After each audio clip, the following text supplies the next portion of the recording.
got to check this Nets game out to see how Kyrie looking. I know he had the good game the first game back.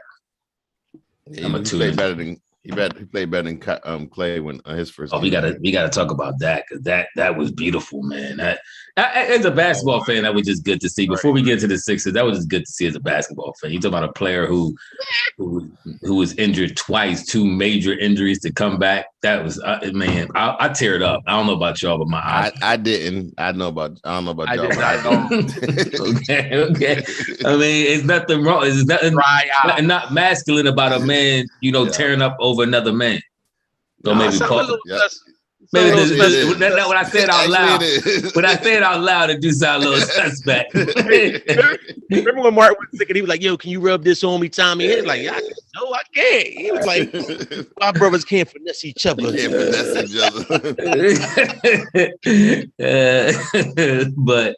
yeah, that was good to see, man. Y'all hating if y'all if y'all appreciate what happened. No, it was nice to see him back. I just don't care about them. Yeah, Mark said no tears for him. Charlie M said no tears. I don't believe y'all. I don't believe y'all. I don't believe. What we all can agree on is the Sixers is hoping. So before we get started, let's make sure if you're checking us out now, and if somebody hooked you up, put you D with us, you can also catch us on we catch us on YouTube, Spotify, iTunes, and who am I missing? Facebook. So and Twitter. So these are all avenues that we're on. You could catch us, keep in touch.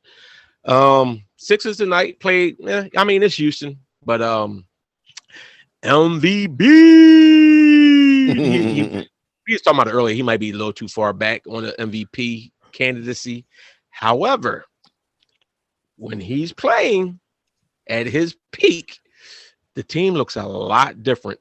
Not even matter who they was playing tonight. Like he just looks totally different and dominant.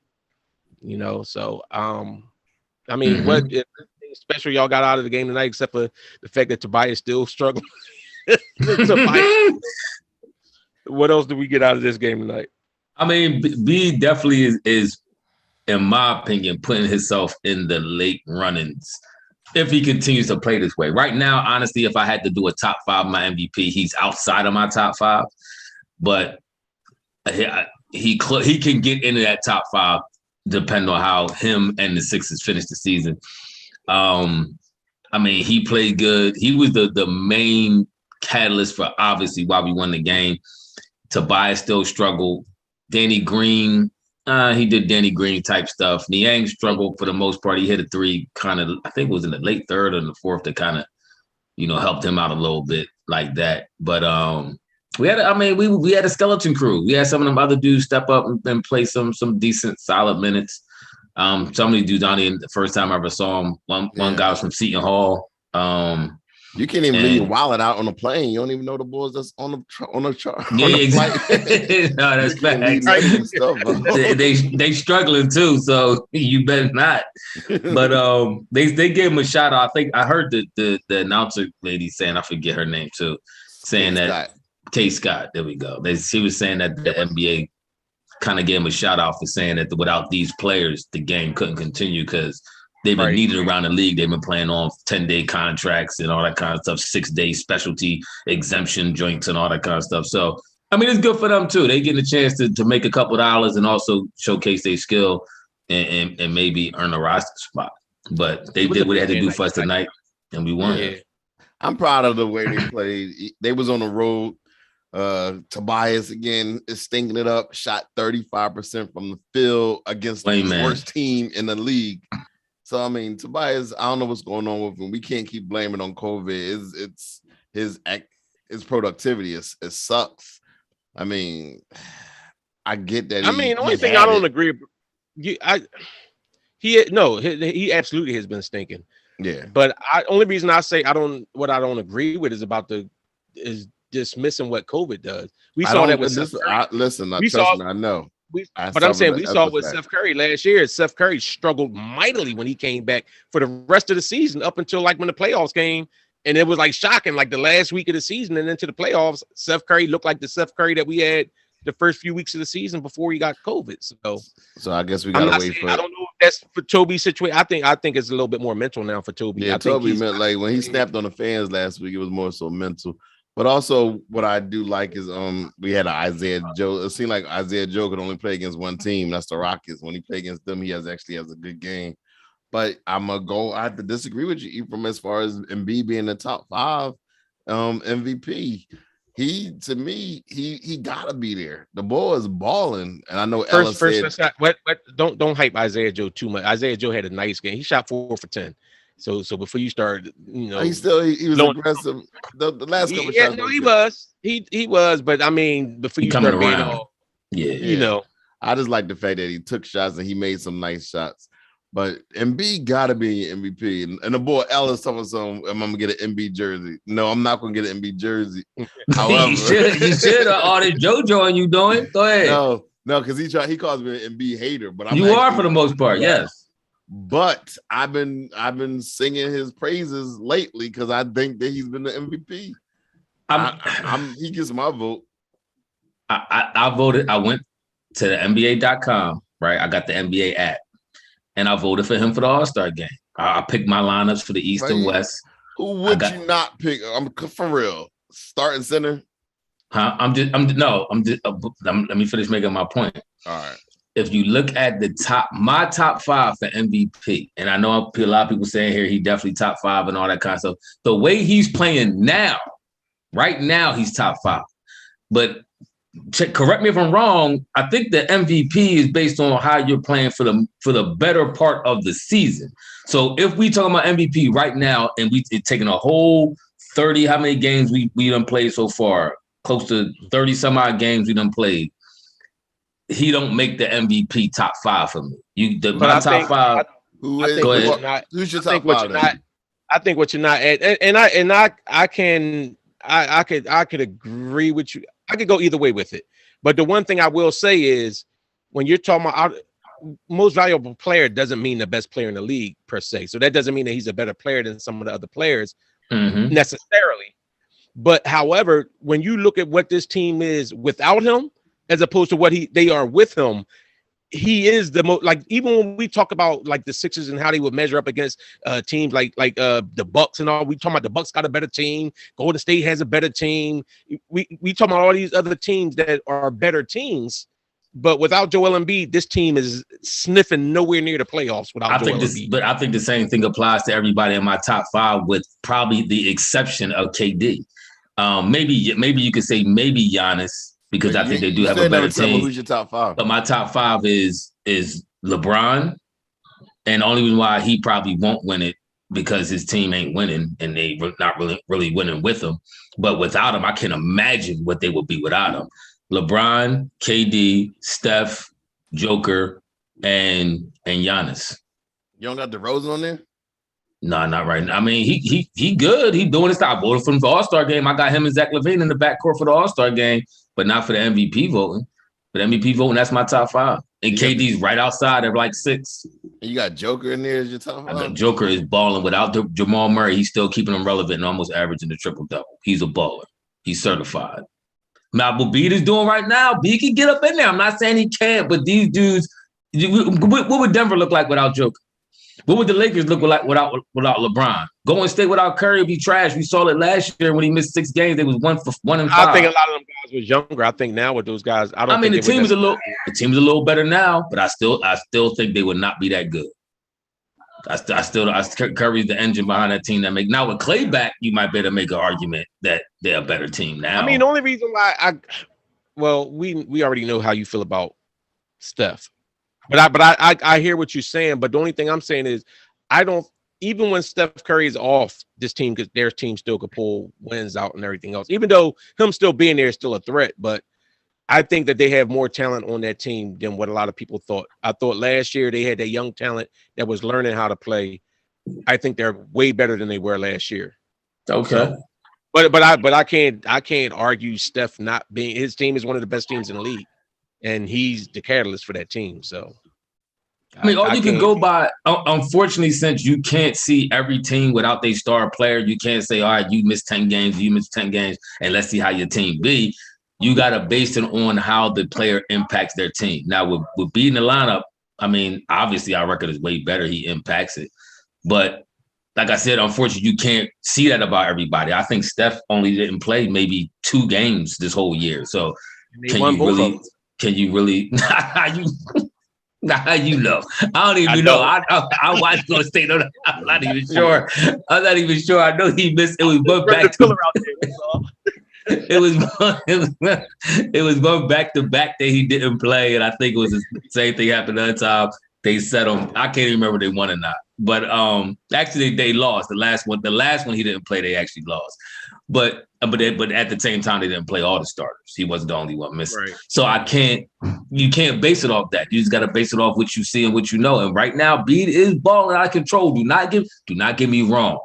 But remember, Embiid started off this season slow for a minute. We were still winning some games early on. We was 8-2 when he was here. He was 8-2 then he got the COVID. So he still was the catalyst. There was no Ben. But he himself was not playing well. I hear what you're saying about Joker, but there's no way Joker affects the defensive side of the ball the way Embiid does. So if I'm looking at similar offensive numbers and then putting Embiid's defense in there, I think Embiid will be over Joker, in my opinion. Yeah. Now Giannis, I don't know. Giannis is Johnny. You know, he play both sides of the ball. He rebound. Giannis do everything. So I cannot argue Giannis and even Steph. But KD, I mean, when you got the luxury of coming in and Harden coming in certain games and Kyrie coming in certain games, he don't got to carry them teams night in, night out like these other guys we talking about. But he is. But his numbers is crazy. His numbers is crazy right now, though. I mean, Giannis has had help too. I mean, that's like the night he had like 26, Middleton had like 27, something like that. So he's had help. But when I'm looking at Curry and what was the other guy we was just talking about? Giannis, Curry, and Joker. I'm looking at these guys as and like Bron. carrying night in and night. Yeah, Bron's amazing, especially at his age. He ain't gonna. I don't think he can hold this up all season though. I'm gonna go back to Joel as far as this year and his stamina. He don't look like he's getting tired in games. It's kind of. I agree with that. Like, remember, he used to be all fat and lazy and walking up the court and everything, like trailing everything. Now he actually leading the break a lot of times. I gotta get a boy's props. Steve Sonke. I'm sorry if I mispronounce it. And he said right now they got beat ranked number 4 in the MVP race. Good. I mean, I'm not mad at it. I mean, but just me personally, I don't have him up there right now. I mean, you can even make a nod for Spider Mitchell. He got Utah playing at a very high level. He's the main catalyst for that team. So, I mean, it's a couple boys you can legitimately put up in this thing. And Embiid, for the last month, he been balling. Somebody said that's true. He been balling. But that means for another month, he wasn't playing. Embiid field goal percentage ain't even in the 50s right now. We talked about this earlier. He's shooting like 47% for a big man. And if you think about it like this. The last month, he's been well over 50%. He's probably been shooting about 54, 55. And he's still not over 50. So that means the first couple games of the first half of the season, he was playing very bad. Yeah, and still he had led his team to an 8-2 record. Then you talking about somebody that gets sick with that with COVID. He got sick with COVID. Then he came back, got healthy, and almost died. That's true. He almost checked. Yeah, he said that John almost took him out. So, hey Dominic, I can't say that about Brian though, because if you're going to say Brian team so many losses, he only lost. I mean, they right underneath Denver in the rankings. And I mean, they ranked 7th. Denver's ranked 6th. So if you're saying you can't count Brown, then you can't count Joker, then, right? Yeah. I mean, I'm almost ready to give Brown the ultimate pass because the Bull Westbrook, man, I told y'all, listen, Westbrook is the reason why we advanced past Washington last year, outside of us being just a better team. Bull Westbrook trash, man. Westbrook is not good. He's a T. Turned the ball over too much. Even though the last 2 games he hasn't turned it over that much, but he can't. He was 2 for 12 the last game they played. Bron shot like 70% from the field, had 35 points. They still lost because him and the Bull, which we'll call, can't play defense, and him and Carmelo can't play defense. And that game, neither one of them scored. LeBron Westbrook had 6, Melo had like 7. But I mean, it's going to be interesting talk going forward with Embiid. I want to see. I actually do want to see Joel win an MVP. I'm just saying right now, I wouldn't put him in my top 5, but I do want to see him win an MVP. I've always been a huge fan of Joel Embiid, even coming out of college. But we going to see. Hey, Herb, I agree. Danny Green's defense ain't what Danny Green's defense was. No, Danny Green is like a figurehead right now. Tim told y'all. We told y'all this. We told y'all. No, I don't think anybody debated that this year. But y'all was saying when we were saying about get Oubre and this, that, and third, y'all was like, "Oh, it was Oubre." Y'all was trying to hate on Oubre, and I'm like, "Why would you want Danny over Oubre?" Is beyond me. I just don't think that Oubre is a good team player. I think he's been on so many from 5 years ago. As what you said, you really holding grudges from 5 years ago. It's not from 5 years. Then why ain't he still on Golden State? Why wasn't he still on Phoenix? I'm saying for a dude on Washington, for a dude that Golden State payroll is already high, and they couldn't pay him. For a dude that has the capabilities that he has, for some reason these teams don't hold him, and then as soon as they get rid of him, all of a sudden they playing in the playoffs. Sometimes it's just he was in the wrong place. He actually made the playoffs with Washington. He made the playoffs with Washington, so you can't say that. But sometimes opportunity the timing is wrong. He was on a team that they had the bull Jordan Poole was stepping up, who's making way less, and they got Clay on their team, they got Draymond on the team, and they got Steph. All players they paying $100 million. Jordan Poole wasn't stepping up at first. You was even one of the ones on here last year talking about how much of a bust that he was. Who? Talking about Oubre. Talking about how much of a bust Oubre was. Yeah, he started off struggling, but he came around last year. You see how good when he came around against us. He was waxing us. He almost knocked it. Did they win that? No, I think we just barely eked that game out. Oubre had like 35. One game last year, he wasn't balling. My point is, he would have been a much improved addition over Danny Green, and they making the same amount of money. I just don't understand why we didn't end up with him. But it might be something with him where team chemistry ain't good with him. No, what chemistry Danny bringing to the table? He can't play defense and he can't shoot. And that's a whole lot of chemistry going on. I have no problem. I have no problem replacing him. But with Danny, you have a veteran presence and somebody who evidently veteran presence. Why don't you? Nothing in this modern day. Why don't it? You don't think this? You don't think this team needs? No, you don't think this team needs a veteran presence when we had the immature Embiid and immature Ben Simmons? No. He ain't good enough to be a veteran presence. He's not good enough to hold a voice. He was got a bunch of young boys. He was last year.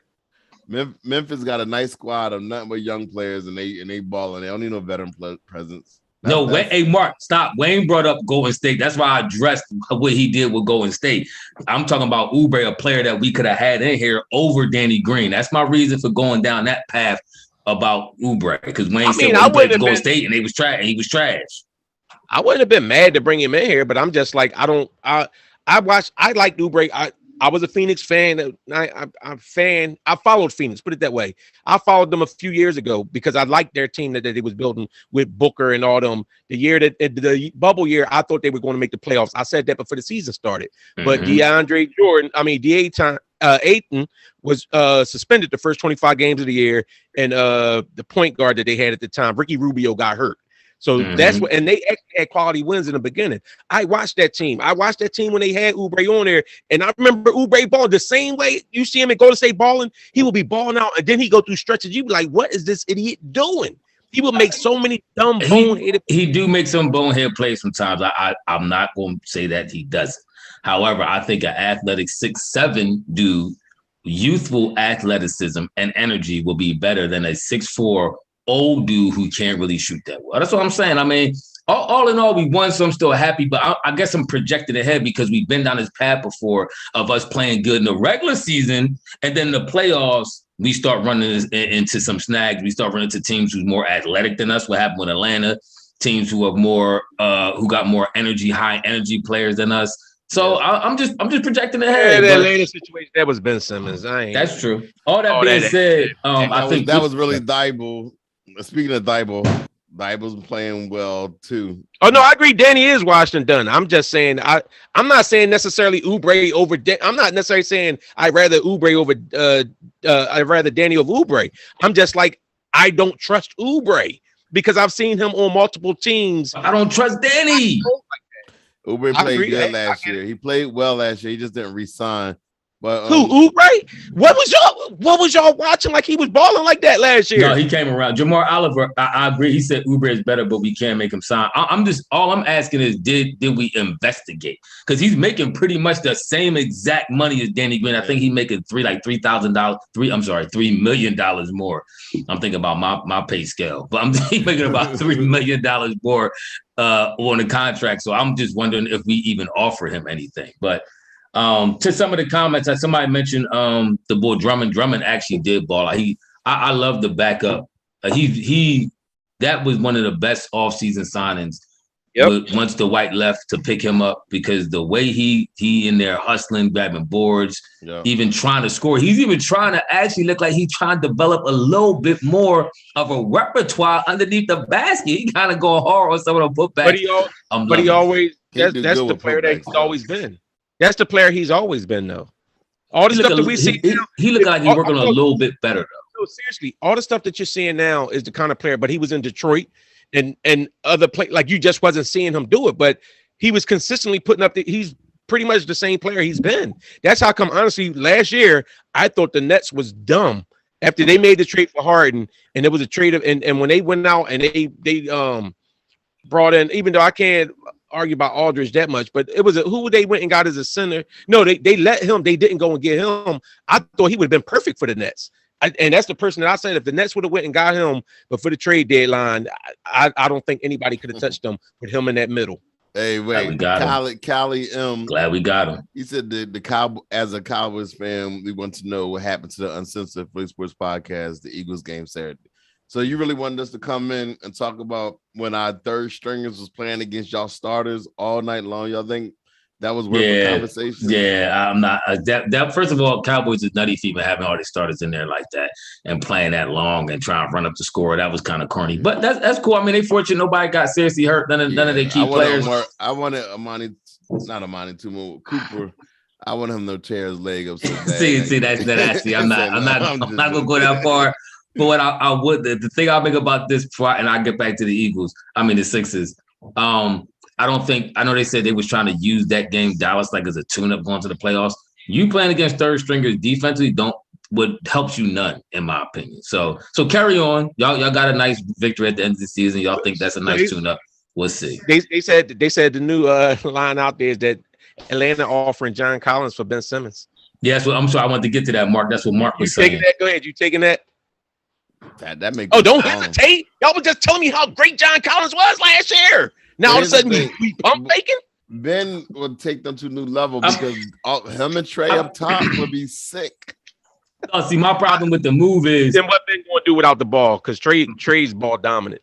I'm only trading Ben. Honestly, I'm not only trading him, but I'm trading him mainly for two things: for either a point guard or a scorer that could close in the later games. I know we heard Tim said something, and maybe y'all heard about this on the pod. Everybody listening in, they were saying something about there's some disgruntled or Boston is possibly shopping Tatum or Brown, Jalen. So either one of them two. I would rather Brown. I would probably rather Brown too, but I think Jalen could right the ship. He just missing right now. I don't know what it is. He's shooting 41%. He's not having a good year. But I think to me, I like Jalen. I mean, I'll be cool with either one because the boy Tatum works at his game viciously. I have the utmost confidence that he going to right the ship and he going to get his game where it needs to be. But I would take them too. I think Brown is a better complete player. I can't argue with that. I'd rather have Ben. To answer the question, I'm not trading Ben for Collins, no. Because then what we're going to do? So we got Collins, then we're going to slide Tobias down to small forward, and then what we're going to do still at point guard. We really need a point guard. We got 30 days until we got Maxey at point. Until the I don't like Maxey at point. I think Maxey's a shooting guard. Well, he got 30 days before the end of before the trade deadline. So he gets the clock. The clock is ticking officially. He's on the clock. Yo, what's up with the boy Kevin Porter Jr.? He seemed like an idiot. He do some stupid stuff. He took a flagrant. I guess he was tired of playing. He was like, "We getting routed." Yeah, I don't know what that was about at the end of the game. He like shoulder checked the ball or something. But I don't know what that was. He's not a smart player at all. Hey, Steve, my only problem with Tatum and Embiid is now you got two guys that are prone to taking a dumb shot at a dumb time. Embiid is a little better now. Because Tatum get that Kobe the Kobe spirit or the Kobe whatever he got in him, and he just started jacking up fadeaways from the corner, and then Embiid just start pulling threes. They mess around and start playing a game of horse in the middle of the game, shooting dumb shots. I don't need that kind of influence. But I think that's Tatum. You saying with Tatum and Embiid, yeah. But that's the problem that they have in Boston with him and Jalen. But I mean, Tatum's a baller though. I'm not trying to say he's not a baller. I'm just saying I would prefer Brown. I do agree that Collins. I would probably take Collins over Tobias. But I mean, what you going to do? So you saying you're going to get Collins and trade Tobias and try to get a point guard from Tobias? I mean, is that so? I mean, at this point, if you're going to trade Ben, unless you're going to do a couple of different moves after the fact, I need a point guard or I need somebody who's going to get buckets. And I do agree with Wayne. I would probably prefer Jalen, but if it take me getting Tatum, I'm all over it. I'm all over it. I'd take that in a heartbeat. I would. I'd take that in a heartbeat. And I do agree, Carl. We do need a true point guard. That's what I'm saying about Maxey. I as much love I got for the ball, Maxey, and what I think he's going to be, I don't think he's going to reach that level as a point guard. I think he'll be better as a shooting guard. Bradley Beal, maybe not Bradley Beal to that level, but just a good scorer that can get buckets, clutch time baskets, not afraid to shoot, not afraid to drive, be aggressive, can pass, but that's not his forte. Yeah, I mean, I don't know. I think I've seen enough growth in him in one off season to say that maybe he can become a good point guard in the league. But as of right now, I agree. He's more of a scorer. He's not as much of a pure point. But then again, who is a pure point nowadays? You know what I'm saying? For real. Most, you know what I mean? Like who in this league is like just a point guard? No, I agree. I mean, outside of Chris Paul and, you know what I mean, a couple other, I mean even John Morant, for real. John Morant used to be more of like a straight up point guard, but now the way he getting buckets this year, you know, is a little bit different. Yeah, he like at that different level now this year. I mean, he might be putting himself up there for MVP contention, depending on, I mean, I know he missed some games and the only thing is the game he missed, his team went on like a great win streak while he was out. So that's all I'm saying to me with Embiid, whereas I'm looking at what our record was with him. We were 8-2, and then when he went out, we just went and tanked. Like we tanked over like 2 weeks. We were horrible, or even more. And now it's like once he's getting his footing back, they're winning game after game. So, y'all know, I mean, we have had some kind of cupcakes the last couple games, but we had some decent game wins in it. All of our games, Warriors don't got no.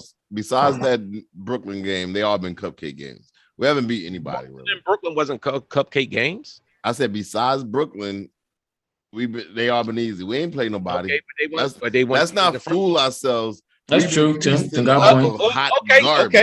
Okay, we'll say that. But Chicago's the #1 team in the East, or was early on. That was what we beat them. And guess what their record is now? And 2 of them losses they got. But keep it real. This run that we're on right now, we've been playing trash. We played Orlando. We played Rockets twice.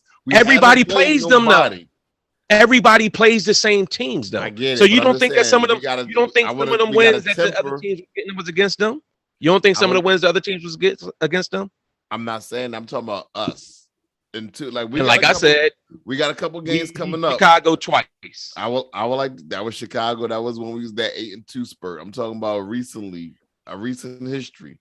Let's see what we do against Milwaukee. I think we got Milwaukee coming up soon. We beat Golden State. Somebody said, David Young said he agrees with Wayne. Guys make too much of this point guard narrative. What y'all think of that? Because I got some thoughts about. Well, he agreed with me, so of course I know. All right, okay.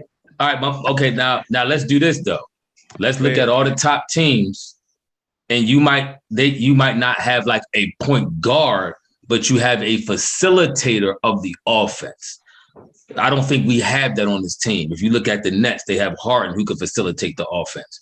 If you look at Phoenix, they have Chris Paul obviously facilitate the offense. If you look at Milwaukee, they have the dude Drew Holiday that could facilitate the offense. If you look at Golden State, they have the boy Draymond Green who facilitates the offense. These top teams have somebody who can facilitate the offense to a point guard type level. You telling me he can't facilitate as well as Draymond? No, he can't. Not right now. I'm not saying he can't. You realize Draymond, how many assists Draymond averaged a game? Draymond probably averaged 8-9 assists a game. I don't think he averaged that much. Draymond averaged a lot of assists. I'm telling you, he the single triple king or what they call it. Draymond always got like 9, 9, and 9. Quadruple single. I mean, he averaging 7 assists. Draymond. That's 7.5, as a matter of fact. So we talking about 7.6. That's close to 8 assists a game.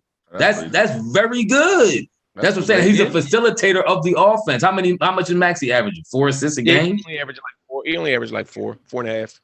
Okay. That's my point. So look at most of these teams. This is what they got. We don't have that right now. So yeah, we could probably try to play point guard by committee, but I think at a certain point you need somebody to facilitate the entire offense. That's what I'm saying. I mean, I agree with that though. I do feel like that we do need that. So, but that being said, if we could win, I mean, we'll see. I just really want to see what we get out of Ben, what we get for Ben, because I think that Jaylen Brown actually can do some facilitating too.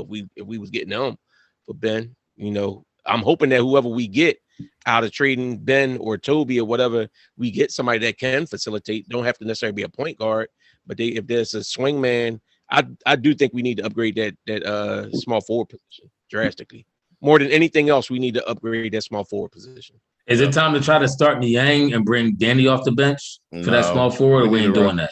That's too much. That's like Niang is that donut that you drive just to get you to the gas station. He's not a starter. Hold on. See, I'm confused by this because y'all telling me, and I'm hearing people on the pod in the comment section saying that Danny is washed.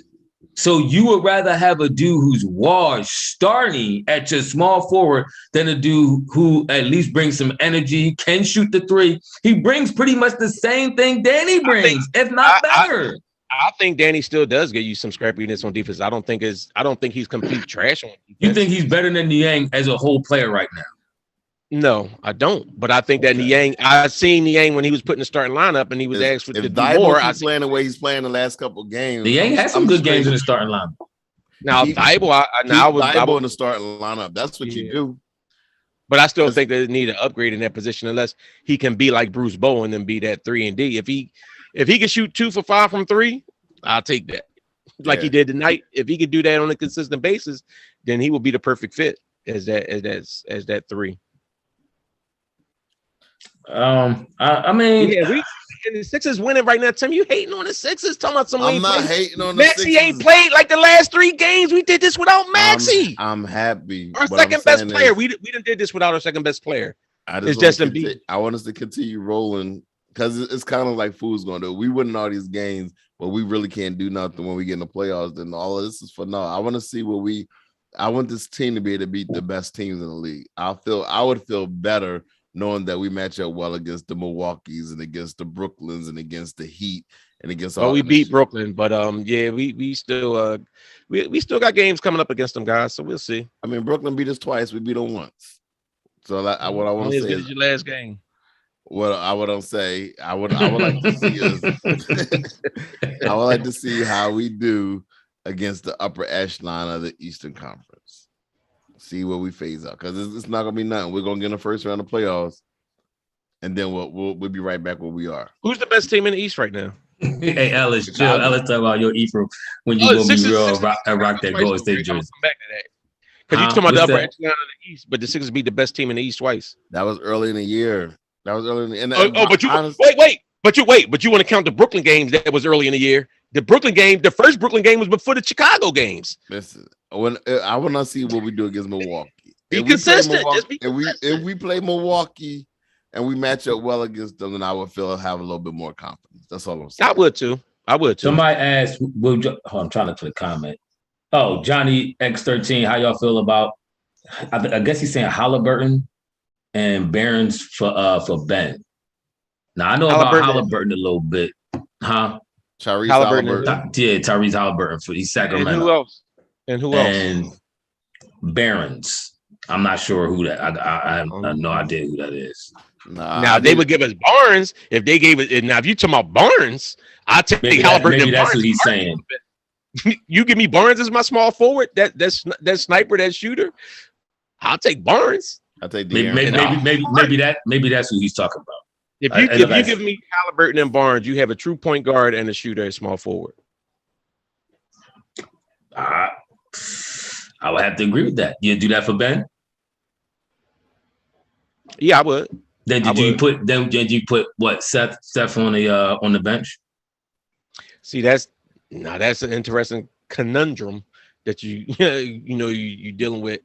Or are you gonna put Seth or Maxey? Yeah, he said he mean Harrison Barnes. That's what he's saying. So Harrison Barnes, I would take that too. I like Harrison Barnes, even though he lost that championship or helped lose that championship to Golden State to 73-19 when LeBron came back. But that's neither here nor there. Right now, I'm not he trading is nobody unless I'm getting a star back in return. I need a star. Because in the playoffs. So you telling me that you got your point guard that you need. You could put Seth on the bench, in my opinion. Maxey goes to shooting guard. Then you get Harrison Barnes in here. I think I'm putting Maxey on the bench and starting Seth. Whoa. No. Because this is what I'm saying. If you're telling me if Seth is your shooter, he's your sniper, who did you rather have with your sniper? A point guard that sets up and passes or a point guard that needs to score? Now, I'm not saying that you can't mix stuff up and Maxey still get big minutes and get the ball down the stretch and be the one orchestrating down the stretch. But if you're telling me you have a pure point guard that distributes the ball, I'd rather have him on the court with my sniper to set him up and give him the shots. In the playoffs, Maxey's going to be a better option than Seth. Seth for the outside. I mean, even though he did step up, I about to say he stepped up against Atlanta a little bit. He stepped up against Atlanta, so I can't hate on Seth. But I don't know, Seth. To me, sometimes when you want to strap him, you could almost strap him if you really want to. You can't. Jamar said the same thing I said. Yeah, that's what I'm thinking, Mar. That's what I'm thinking. If you give me Halliburton setting up and Seth getting them open looks from him, I think Seth's 3-point percentage is almost as good as Maxey this year. Seth has dropped way down. He's shooting 41% from three this year. He's normally a 45% shooter. Maxey was shooting like something real great early on, but then he went through a real rough stretch on shooting three. Let me see where Maxey's shooting. Right now, Maxey is shooting at 38%. So that's not that far behind. It's not that far. 38 and 41. You don't think it's a big? Embiid shooting 39%, but I don't see you all hyping up Embiid shooting percentage from three. Embiid ain't shooting no 39%. Ellis asks, he said, joking aside, how do y'all really feel about what Doc is doing with the team without Ben? I got to give him kudos. I mean, he's doing well. He made some adjustments. I mean, a couple times I think early on this season, it was a challenge for him to kind of get the team up to the reality that Ben ain't here and he ain't coming back. Yeah. And Joel is shooting 38.9% from three right now. He's shooting 39% from three. Then he also navigating the whole everybody getting sick too within the organization. He lost 2 assistant coaches and he still got his team in 5th place. So I'm going to give Doc his props. I think he's doing well, and I think we're only getting better. I agree with her. Seth definitely will be starting because of nepotism. I was going to say that. I was going to say I would like to see Maxey start, but I think Seth is going. And the reason why I want to see Maxey start, first of all, is Maxey is your future here. But Seth ain't no future for no team. He's a solid shooter that could come and give you some quality minutes and give you some quality buckets. But I'm not starting to do who I don't see a legit future that can be that dude on my team. I'm not starting him. I think y'all put too much on the whole idea of starting though. Just because you started, but I'm just saying just because he's starting don't mean he's going to get more minutes and Maxey's not going to get as much opportunity. I think why not come bring you off the bench then? Because I'm telling you, I think the matchup is better. If you're giving me a pure point guard to pass to your pure shooter, and then off the bench you got Maxey coming in and dictating and running the pace of the offense and coming in and being that instant offense off the bench, And then down the stretch of the games, you still gonna have him in there. So if you're telling me Maxey going to play more minutes, then what's the difference of starting? He's still going to end up playing the same time that Seth is going to play. Because it's about lineups. I think Maxey, Seth and Halliburton is a better backcourt matchup than Halliburton and Maxey. Maxey needs the ball in his hands in order to be effective on offense. And if you have Halliburton, Halliburton is your point guard and you're the one setting everything up and handling the ball, that means it's not Maxey's head. Yeah. So, I mean, I had no problem with that. Maxey still can get it, but he might have Maxey scoring even more. He might get Maxey, he might be able to help Maxey get 20 a game. Now, ain't most of Maxey points off of him attacking with the ball? I mean, he could catch him on the dish. He could catch him on the drive. Maxey floater is on point. I hear you. I mean, I like Maxey better than Seth, but I'm just saying, I think if you're talking about a pure point guard, I'd rather see that pure 2 with him. Now, if we could somehow manage to get Buddy Hield and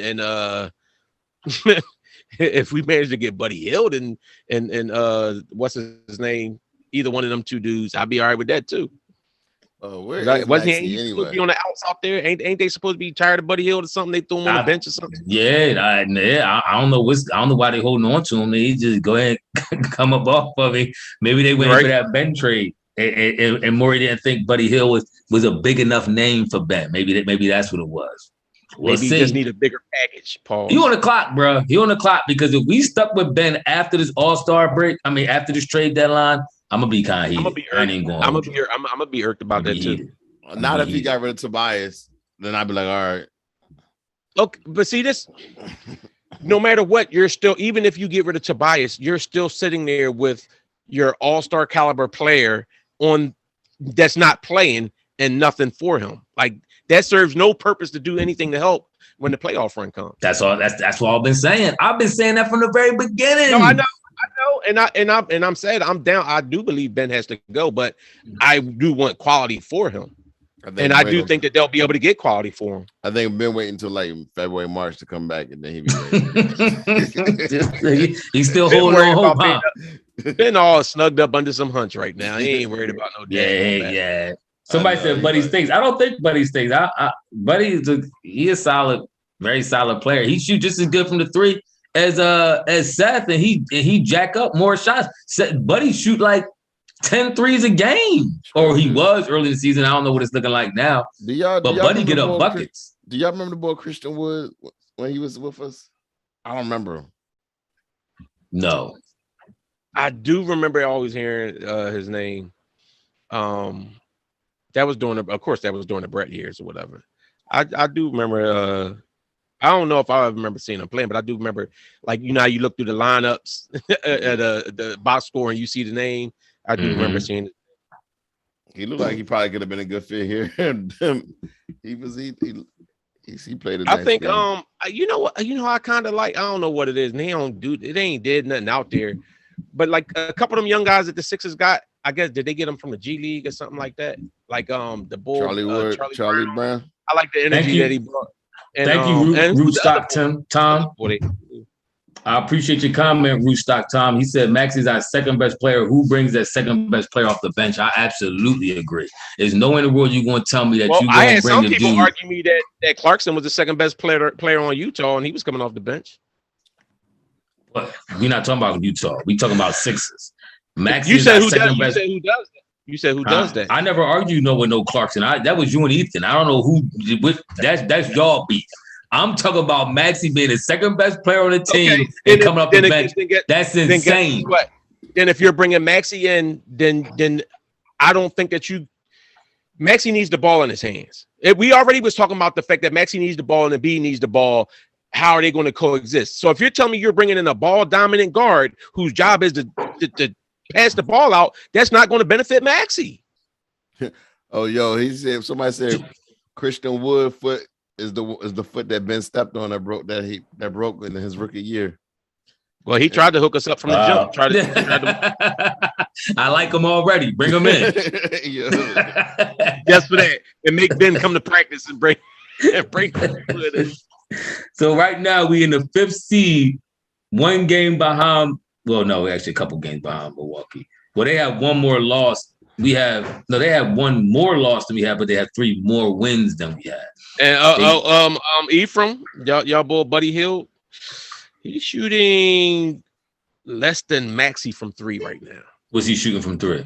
37.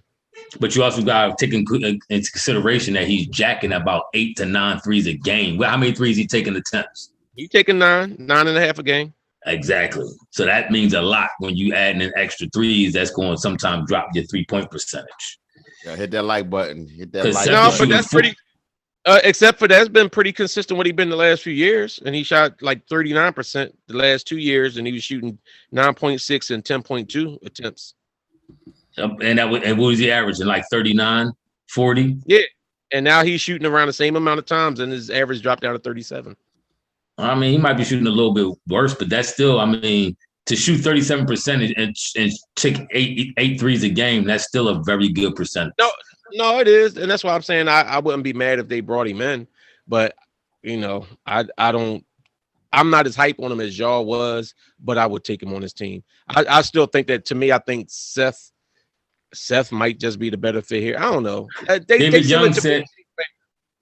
Young is educating you, Wayne. Well, he educating all of us, to be honest with you, because I don't watch Sacramento like that. He said Halliburton is not at all. He's not ball dominant, as he said. He said Halliburton is not ball dominant. So I guess he, then what he do? Then what he do? Because he ain't a scorer like that. I mean, he averaged 6.5 assists a game, so he might just be able to get the ball and create and move around and all that kind of stuff. So he might not be like a Chris Paul where he, LeBron, where he kind of hold it and set it up. He's not as dominant because you got what's his name in them over there. You got a couple other guards over there. Especially De'Aaron Fox. So he's the point guard. But you're talking about him averaging 6-something assists. Isn't he coming off the bench averaging that? So when he's in the game, I do think that he's controlling the ball. Hey, I've watched I've been watching some of these other games too. Maybe you watch more than I have, but as far, and when I watch their broadcast, they're talking about him as being a pass point guard, like that point guard that sets up people and passes the ball. That's all I'm saying is if that's his game is to pass the ball and dish out, and Maxey's game is to have the ball in his hands and create. I just don't necessarily think that meshes as well. I think it meshes better to have a shooter with him that he can kick out to the shooters. He said, Jamar Oliver said Halliburton's a combo guard shooter with passing skills. Okay. I mean, Rock Stock Tom, he said, I don't see why we can't start Maxey and Seth. They do 2 different things. I don't mind Maxey and Seth start. I'm just talking about the better lineup. If we get a solid point guard in here, then in my opinion, Seth goes to the bench, Maxey and a point guard, whoever that may be, plays starts and gets the majority of the minutes. But that's my opinion. I do think it's going to be some nepotism with Seth. I think that being his son-in-law, he going to make sure he get his burn and he going to get his shine. Plus, I mean, Seth ball. I'm not trying to say Seth not a baller. I just don't think he's a starter. Honestly, I find it hard to say he's a starter on a championship team. And on this team, he's not better than Maxey, so I'm not starting him over Maxey. I mean, I wouldn't be mad at it. I'm just saying what it looked like with the matchups for me with them, but I don't think that Maxey coming. I actually like the idea of Maxey coming off the bench though. But we're about to wrap this thing up, y'all. It was fun. They said Maxey and Seth are too small for a backcourt come playoff time. That's what Jamar Oliver said. So that means you're bringing Seth off the bench to play with who? Who's his point guard when he comes off the bench? Who's going to set him up and get him those shots off the bench? Or is Seth going to be your point guard off the bench? Seth, that's when Embiid go do some pick and roll action. No, Embiid's not going to be in there with the benches in there. That's what I'm talking about. When you run those rotations and you bring, Doc likes to run this all bench and rotation. Who's going to be the point guard that's setting Seth up? Korkmaz. So we gonna have Seth and Cork in our backcourt. No, but what you call? What you call? Come back. That's when Shake gonna come back. Shake run the point when he come off the bench, right? And he normally the point guard coming in. Yep. Is he? Who do Shake set up? I'm just saying he the point guard, right? Ain't that what he do? He do that now. So why would he do it now? So why would it change? I agree. That's all I'm saying. To now. Only passing Shake do is throwing them oops up to Drummond. That's the only passing. I mean, so don't forget to tell us what you think. Please leave a comment. Hey, DeMarco, hold on 1 second. He said, why do we act like we're lacking scoring? No, DeMarco, we just try to put ourselves in the best position for this playoff run. We brainstorming here and what's going to happen possibly with this Ben trade and all that. And hopefully we put the best team together. So come playoff time, we legit got a shot at the Nets and Milwaukee. These are the two teams we got to worry about. Miami too, obviously, but the top two dogs in I guess the way the Bulls are playing now, you got to put them in there a little bit too. But hey, Roosstock Tom, Cork was playing decent in the beginning. Cork played like trash for like a whole month. I don't even care as a facilitator or anything. Cork has stunk for like the last couple months. And the last couple games he's played decent, but Cork has stunk. They've been playing against trash teams. Play against real teams. Then I'll give them some props. Outside of that, hit that notification button, and we'll see y'all in the next podcast. We out.